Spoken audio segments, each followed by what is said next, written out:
할렐루야. 사랑하는 대강의 가족 여러분, 오늘 하루도 하나님의 말씀과 동행하는 삶이 되길 소망합니다. 오늘 함께 나눌 하나님의 말씀은 요한복음 3장 14절에서 21절 말씀입니다. 모세가 광야에서 뱀을 든 것 같이 인자도 들려야 하리니 이는 그를 믿는 자마다 영생을 얻게 하려 하심이니라.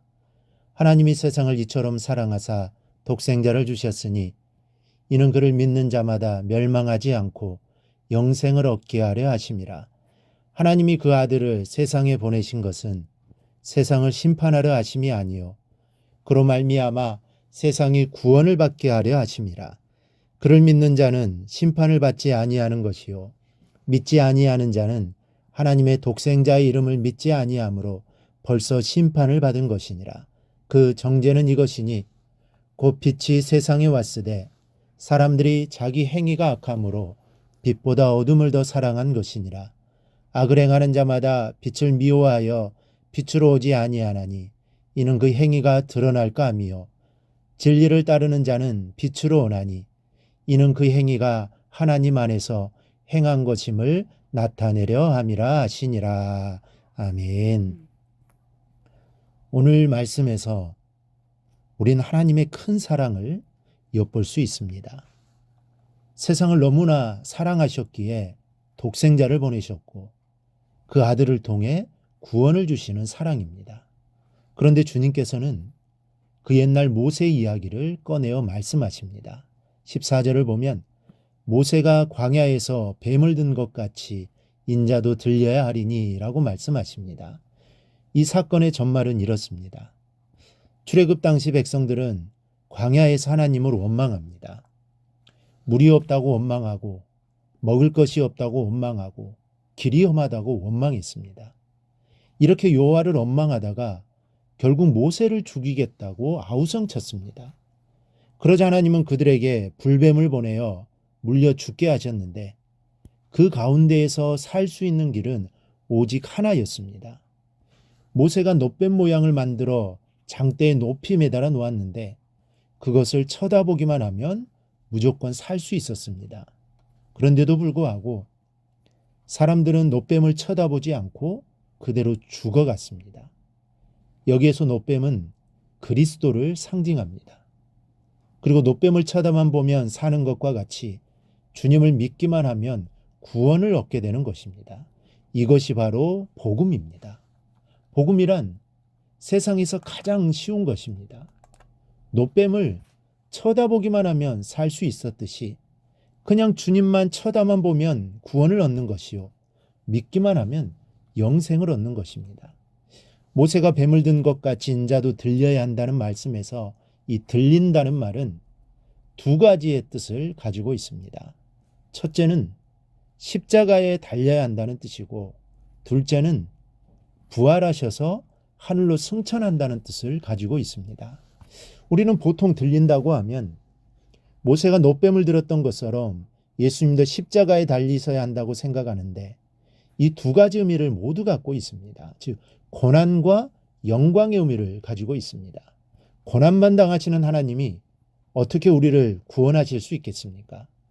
우리 죄를 위해 고난당하시고 죽으셨지만 주님은 하나님이시기에 부활하시고 원래의 자리로 승천하신 것입니다.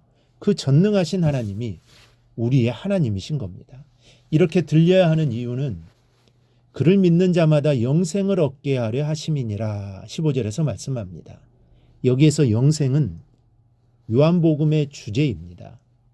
요한복음은 사람들로 하여금 예수를 그리스도로 영접하고 영원한 생명을 얻게 하기 위하여 쓰여진 책입니다. 그러나 우리는 영생을 단순히 시간적 개념으로 영원히 산다라는 의미로 이해해서는 안 됩니다. 만약 이와 같이 시간적으로 영원한 삶으로 이해한다면 예수를 영접하지 않은 악인도 형벌 가운데서 영생한다고 할 수 있기 때문입니다. 그런데 형벌 가운데 있는 이들을 향해 영생한다고 하지 않습니다. 그러므로 영생은 영원 불멸의 개념보다는 그리스도를 믿음으로써 하나님과의 새로운 관계에 들어가는 것을 의미합니다. 즉 바로 믿는 자에게 이런 영생의 삶이 보장되는 것입니다. 또 16절을 보면 이렇게 말씀합니다. 하나님이 세상을 이처럼 사랑하사. 여기 이처럼이라는 말은 십자가 사건 전부를 포괄하고 있으며 성경에 나타난 하나님 모든 사랑을 내포하고 있습니다. 하나님의 사랑이 너무나 엄청나기에 언어로는 표현할 길이 없어서 이처럼이라는 말로 함축하고 있는 것입니다. 독생자를 주시기까지의 사랑, 그 사랑을 이야기하고 있는 겁니다. 시골에 가면 씨암탉이 있습니다. 하루는 큰아들이 와서 저놈을 잡아먹지요 했는데 어머니가 안 된다고 거절하셨습니다. 어느 날 막내 아들이 와서 저놈 잡아서 몸보신 좀 하시오 했는데 역시 안 된다고 거절했습니다. 장남에게도 막내 아들에게도 잡아주지 않았습니다. 여러분, 그 씨암탉의 임자는 누구일까요? 그것은 사이 몫입니다. 사이가 오는 날 잡아먹자 소리도 안 했는데 이미 솥에서 끓고 있습니다. 금지옥엽 딸까지 주었는데 씨암탉 정도는 전혀 아깝지가 않습니다. 사랑하는 딸까지 주었는데 무엇이 아깝겠습니까? 로마서 8장 32절을 보면 자기 아들을 아끼지 아니하시고 우리 모든 사람을 위하여 내주시니가 어찌 그 아들과 함께 모든 것을 우리에게 주시지 아니하겠느냐 말씀하십니다. 독생자까지 내어주신 하나님이 우리를 위해 무엇을 아끼시겠느냐는 말씀입니다. 이는 저를 믿는 자마다 영생을 얻게 하려 하심이니라. 영생까지 주시는 하나님이십니다. 그러니 또 무엇을 아끼시겠습니까? 우리에게 믿음만 있으면 넘치게 받는 줄로 믿으시기 바랍니다. 하나님이 독생자를 세상에 보내신 것은 심판과 같은 두려움을 주시기 위함이 아니요 저로 말미암아 구원을 주시기 위해서라고 17절에서 말씀합니다. 그러나 믿지 않는 자가 있습니다. 모세가 놋뱀을 들었을 때 쳐다보지 않았던 사람들이 있었던 것처럼 빛을 거부한 사람들이 있습니다. 오늘 말씀은 그들은 이미 심판을 받은 것이라고 기록하고 있습니다. 오늘 말씀을 묵상하며 주님의 사랑을 다시 한번 감사하십시다. 독생자를 주신 하나님이 나를 얼마나 사랑하고 계시는가를 생각하며 우리도 주님을 사랑하는 성도들이 되시기를 바랍니다. 그리하여 그 사랑 안에 늘 거할 수 있기를 주님의 이름으로 축원합니다.